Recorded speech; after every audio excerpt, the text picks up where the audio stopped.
ಇನ್ನು ನಿನ್ನೆಯಷ್ಟೇ ಈ ಘಟನಾ ಸ್ಥಳಕ್ಕೆ ಗೃಹ ಮಂತ್ರಿ ಅಮಿತ್ ಶಾ ಕೂಡ ಹೋಗಿದ್ರು. ಗುಜರಾತ್ನ ಸಿಎಂ, ಗುಜರಾತಿನ ಗೃಹ ಮಂತ್ರಿಗಳು ಹೋಗಿದ್ರು. ಆದರೆ ಇವತ್ತು ಪ್ರಧಾನಿ ನರೇಂದ್ರ ಮೋದಿ ಅವರು ಕೂಡ ಖುದ್ದಾಗಿ ಘಟನೆ ನಡೆದಂಥ ಸ್ಥಳಕ್ಕೆ ಹೋದರು. ಜೊತೆಗೆ ಆಸ್ಪತ್ರೆಗೂ ಕೂಡ ಹೋದರು. ಅಲ್ಲಿರುವಂಥ ಯಾರು ಗಾಯಾಳುಗಳಿದ್ದಾರೆ ಅವರ ಆರೋಗ್ಯವನ್ನು ವಿಚಾರಿಸಿದರು. ಅದರ ಮಧ್ಯದಲ್ಲಿ ಈ ವಿಮಾನದಲ್ಲಿರುವಂಥ ಓರ್ವ ವ್ಯಕ್ತಿ, ಮೃತ್ಯುಂಜಯ ಅಂತಲೇ ಕರೆಸ್ಕೊಳ್ತಾ ಇರುವಂಥ ಈ ವ್ಯಕ್ತಿ ಬಚಾವಾಗಿದ್ರಲ್ಲ, ಅವರನ್ನು ಹೋಗಿ ಮಾತನಾಡಿಸಿದ್ದಾರೆ. ಅವಾಗ ಕೆಲವು ವಿಚಾರಗಳು ಆಚೆ ಬಂದಿದೆ. ತುಂಬ ಭಯಾನಕವಾಗಿದೆ. ಕೇಳಿಸ್ಕೊಳ್ಳಿ. ಅಹಮದಾಬಾದ್ನಲ್ಲಿ ಭೀಕರ ವಿಮಾನ ದುರಂತ. ಘಟನಾ ಸ್ಥಳದಲ್ಲಿ ಪ್ರಧಾನಿ ಮೋದಿ ಭಾವುಕ. ಸಾವನ್ನು ಗೆದ್ದ ಮೃತ್ಯುಂಜಯನ ಮಾತು. ಹೌದು, ನಿನ್ನೆ ಗುಜರಾತ್ನ ಅಹಮದಾಬಾದ್ನಲ್ಲಿ ಏರ್ ಇಂಡಿಯಾ ವಿಮಾನ ದುರಂತ ಇಡೀ ದೇಶವನ್ನೇ ದುಃಖದಲ್ಲಿ ಮುಳುಗಿಸಿದೆ. ಕುಟುಂಬ ಕಳೆದುಕೊಂಡವರ ಕಣ್ಣೀರು, ತಂದೆ ಕಳೆದುಕೊಂಡವರು, ತಾಯಿಯನ್ನು ಕಳೆದುಕೊಂಡವರು, ಪತ್ನಿಯನ್ನು ಕಳೆದುಕೊಂಡವರು, ಮಕ್ಕಳನ್ನು ಕಳೆದುಕೊಂಡವರ ಗೋಳು ಹೇಳತೀರದಾಗಿದೆ. ದುರಂತ ನಡೆದಾಗಿನಿಂದಲೂ ಘಟನೆ ಬಗ್ಗೆ ಪ್ರಧಾನಿ ಮೋದಿ ಮಾಹಿತಿ ಪಡೆಯುತ್ತಲೇ ಇದ್ದಾರೆ.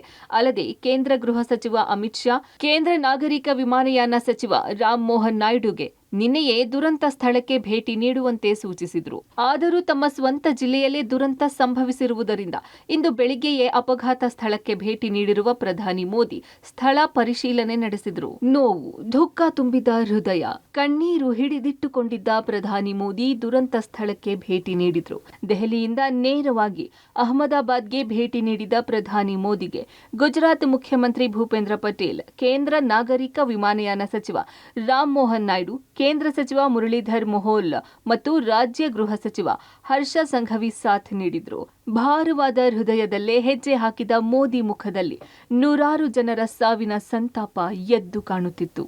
ದುರಂತ ಸ್ಥಳದಲ್ಲಿ ಪ್ರಧಾನಿ ಮೋದಿ ಅಧಿಕಾರಿಗಳಿಂದ ಮಾಹಿತಿ ಸಂಗ್ರಹ. ಅಹಮದಾಬಾದ್ನ ಮೇಘಾನಿ ವಸತಿ ಪ್ರದೇಶದಲ್ಲಿ 242 ಪ್ರಯಾಣಿಕರನ್ನು ಹೊತ್ತ ವಿಮಾನ ಪತನಗೊಂಡಿತ್ತು. ಟೇಕ್ ಆಫ್ ಆದ ಕೆಲವೇ ಸೆಕೆಂಡ್ಗಳಲ್ಲಿ ಫ್ಲೈಟ್ ಹೊತ್ತಿ ಉರಿದಿತ್ತು. ಜೊತೆಗೆ ಮೆಡಿಕಲ್ ಕಾಲೇಜ್ ಹಾಸ್ಟೆಲ್ ಕಟ್ಟಡಕ್ಕೂ ಡಿಕ್ಕಿ ಹೊಡೆದು ಕಟ್ಟಡ ಸುಟ್ಟು ಕರಕಲಾಗಿತ್ತು. ಈ ಸ್ಥಳಕ್ಕೆ ಭೇಟಿ ನೀಡಿ ಪ್ರಧಾನಿ ಮೋದಿ ಅಧಿಕಾರಿಗಳಿಂದ ಮಾಹಿತಿ ಪಡೆದುಕೊಂಡರು. ದುರಂತ ಸ್ಥಳ ಇಂಚಿಂಚು ಪರಿಶೀಲನೆ ನಡೆಸಿದ್ರು. ನಾಗರಿಕ ವಿಮಾನಯಾನ ಇಲಾಖೆ ಅಧಿಕಾರಿಗಳು ಪ್ರಧಾನಿ ಮೋದಿಗೆ ಘಟನೆಯ ಬಗ್ಗೆ ಸಂಪೂರ್ಣ ಮಾಹಿತಿ ವಿವರಿಸಿದ್ರು. ಕಟ್ಟಡದಲ್ಲಿ ಸಿಲುಕಿಕೊಂಡಿದ್ದ ವಿಮಾನದ ಭಾಗವನ್ನು ತೀಕ್ಷ್ಣವಾಗಿ ಗಮನಿಸಿದ ಮೋದಿ ಅಧಿಕಾರಿಗಳೊಂದಿಗೆ ಮಾಹಿತಿ ಪಡೆದುಕೊಂಡರು. ಈ ಹಾಸ್ಟೆಲ್ನಲ್ಲಿದ್ದವರು ಎಷ್ಟು ಮಂದಿ ಮೃತರಾಗಿದ್ದಾರೆ, ಎಷ್ಟು ಮಂದಿಗೆ ಗಾಯವಾಗಿದೆ, ಈಗಿನ ಪರಿಸ್ಥಿತಿ ಏನಿದೆ ಎಂದು ವಿವರಣೆ ಪಡೆದುಕೊಂಡರು. ಜೊತೆಗೆ ಕಟ್ಟಡದ ಅಕ್ಕಪಕ್ಕದಲ್ಲಿ ಏನೆಲ್ಲ ಅನಾಹುತ ಆಗಿದೆ, ಸುಟ್ಟು ಕರಕಲಾಗಿರುವ ವಾಹನಗಳನ್ನು ಗಮನಿಸಿ ಅಧಿಕಾರಿಗಳಿಂದ ಮಾಹಿತಿ ಪಡೆದರು. ಘಟನಾ ಸ್ಥಳಕ್ಕೆ ಭೇಟಿ ನೀಡಿದಂತಹ ಪ್ರಧಾನಿ ನರೇಂದ್ರ ಮೋದಿ ಇಡೀ ಪರಿಸ್ಥಿತಿಯನ್ನ ಅವಲೋಕಿಸುವಂತಹ ಕೆಲಸವನ್ನ ಮಾಡಿದ್ರು.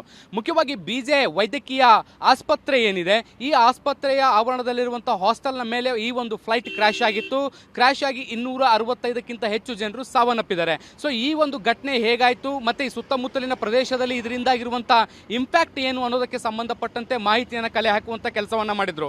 ಈ ಒಂದು ಘಟನೆ ನಡೆದಂತ ಸಂದರ್ಭದಲ್ಲಿ ಹಾಸ್ಟೆಲ್ನಲ್ಲಿ ಎಷ್ಟು ಜನ ಇದ್ರು, ಸುತ್ತಮುತ್ತಲಿನ ಪ್ರದೇಶದಲ್ಲಿ ಯಾವ ರೀತಿಯಾದಂತಹ ಸನ್ನಿವೇಶಗಳಿತ್ತು, ಈ ಘಟನೆ ಆದ ಬಳಿಕ ಹಾಸ್ಟೆಲ್ನಲ್ಲಿರುವಂತಹ ಎಷ್ಟು ಜನ ವಿದ್ಯಾರ್ಥಿಗಳು ಮೃತಪಟ್ಟಿದ್ದಾರೆ, ಇದರ ಜೊತೆಗೆ ಸುತ್ತಮುತ್ತಲಿನ ಪ್ರದೇಶದಲ್ಲಿರುವಂತಹ ಆಸ್ತಿ ಪಾಸ್ತಿಗೆ ಹೇಗೆ ಧಕ್ಕೆ ಆಗಿದೆ, ಅಲ್ಲಿರುವಂತಹ ನಾಗರಿಕರು ಹೇಗೆ ಸಾವನ್ನಪ್ಪಿದ್ದಾರೆ, ಮತ್ತೆ ಅವರನ್ನು ಯಾವ ಆಸ್ಪತ್ರೆಗಳಿಗೆ ಸಾಗಿಸಲಾಗಿದೆ, ಅವರಿಗೆ ಟ್ರೀಟ್ಮೆಂಟ್ ಅನ್ನು ಹೇಗೆ ಕೊಡಲಾಗಿದೆ, ಮೃತ ದೇಹಗಳು ಎಲ್ಲಿದ್ದಾವೆ, ಅವುಗಳನ್ನು ಕುಟುಂಬಕ್ಕೆ ಹಸ್ತಾಂತರಗೊಳಿಸುವಂತಹ ನಿಟ್ಟಿನಲ್ಲಿ ಏನೆಲ್ಲ ಕೆಲಸಗಳು ಆಗ್ತಾ ಇದಾವೆ ಅನ್ನುವಂಥ ನಿಟ್ಟಿನಲ್ಲಿ ಸಾಕಷ್ಟು ಮಾಹಿತಿಯನ್ನು ಕಲೆ ಹಾಕುವಂತ ಕೆಲಸವನ್ನ ಪ್ರಧಾನಿ ನರೇಂದ್ರ ಮೋದಿ ಅವರು ಮಾಡಿದ್ದಾರೆ. ಸಿವಿಲ್ ಆಸ್ಪತ್ರೆಗೆ ಪ್ರಧಾನಿ ಮೋದಿ ಭೇಟಿ. ದುರಂತದಲ್ಲಿ ಬದುಕುಳಿದ ಏಕೈಕ ಪ್ರಯಾಣಿಕ ರಮೇಶ್, ಗಾಯಾಳು ರಮೇಶ್ ಜೊತೆ ಮೋದಿ ಮಾತು. ವಿಮಾನ ದುರಂತದಲ್ಲಿ ಬದುಕುಳಿದ ಗಾಯಾಳುಗಳಿಗೆ ಅಹಮದಾಬಾದ್ನ ಸಿವಿಲ್ ಆಸ್ಪತ್ರೆಯಲ್ಲಿ ಚಿಕಿತ್ಸೆ ನೀಡಲಾಗ್ತಿದೆ. ದುರಂತ ಸ್ಥಳಕ್ಕೆ ಭೇಟಿ ನೀಡಿ ಪರಿಶೀಲನೆ ನಡೆಸಿದ ಬಳಿಕ ಆಸ್ಪತ್ರೆಗೆ ಭೇಟಿ ಕೊಟ್ಟರು ಪ್ರಧಾನಿ ಮೋದಿ. ವಿಮಾನ ದುರಂತದಲ್ಲಿ ಬದುಕುಳಿದ ಏಕೈಕ ಪ್ರಯಾಣಿಕ ರಮೇಶ್ ವಿಶ್ವಾಸ್ ಕುಮಾರ್ಗೂ ಇದೇ ಆಸ್ಪತ್ರೆಯಲ್ಲಿ ಚಿಕಿತ್ಸೆ ನೀಡಲಾಗ್ತಿದ್ದು, ಮೋದಿ ಮೃತ್ಯುಂಜಯ ರಮೇಶ್ ರನ್ನ ಭೇಟಿ ಮಾಡಿ ಧೈರ್ಯ ತುಂಬಿದ್ರು. ಅಲ್ಲದೆ ತಾವು ಬದುಕುಳಿದಿದ್ದು ಹೇಗೆ, ಪತನ ವೇಳೆ ಆಗಿದ್ದೇನು ಎಂಬ ಬಗ್ಗೆ ಕೇಳಿ ತಿಳಿದುಕೊಂಡ್ರು. ಪ್ರಧಾನಿ ಮೋದಿಗೆ ಘಟನೆಯ ಭೀಕರತೆಯನ್ನು ಎಳೆ ಎಳೆಯಾಗಿ ರಮೇಶ್ ಬಿಚ್ಚಿಟ್ಟರು. ನಾನು ಬದುಕಿದ್ದೇ ಪವಾಡ, ಘಟನೆಯ ಭೀಕರತೆ ಬಿಚ್ಚಿಟ್ಟ ಮೃತ್ಯುಂಜಯ. ವಿಮಾನ ದುರಂತದಲ್ಲಿ ಬದುಕುಳಿದ ಏಕೈಕ ಪ್ರಯಾಣಿಕ ರಮೇಶ್ ವಿಶ್ವಾಸ್ ಕುಮಾರ್ ಘಟನೆಯ ಭೀಕರತೆಯನ್ನು ಬಿಚ್ಚಿಟ್ಟಿದ್ದಾರೆ. ಮಾಧ್ಯಮದೊಂದಿಗೆ ಮಾತಾಡಿದ ರಮೇಶ್, ನಾನು ಬದುಕಿ ಬಂದಿದ್ದೇ ಪವಾಡ. ಸೀಟ್ ಬೆಲ್ಟ್ ತೆಗೆದು ಎಮರ್ಜೆನ್ಸಿ ಬಾಗಿಲಿನ ಮೂಲಕ ಜಿಗಿದೆ. ಆಗ ನಾನು ಸತ್ತೇ ಹೋಗಿದ್ದೆ ಅನ್ನಿಸಿತ್ತು. ಕಣ್ಬಿಟ್ಟಾಗ ನಾನು ಬದುಕಿದ್ದೇನೆ ಅಂತ ಗೊತ್ತಾಯ್ತು. ಆದರೆ ದುರಂತದಲ್ಲಿ ಹಲವರು ಪ್ರಾಣ ಕಳೆದುಕೊಂಡಿದ್ದಾರೆ. ಇದು ಅತ್ಯಂತ ದುಃಖ ಸಂಗತಿ ಎಂದಿದ್ದಾರೆ. ಏರ್ ಇಂಡಿಯಾ ವಿಮಾನ ದುರಂತದಲ್ಲಿ ಪವಾಡ ಸದೃಶ್ಯವಾಗಿ ರಮೇಶ್ ವಿಶ್ವಾಸ್ ಕುಮಾರ್ ಅನ್ನುವಂಥ ಏಕೈಕ ಪ್ರಯಾಣಿಕ ಪ್ರಾಣಾಪಾಯದಿಂದ ಪಾರಾಗಿರುವಂಥದ್ದು.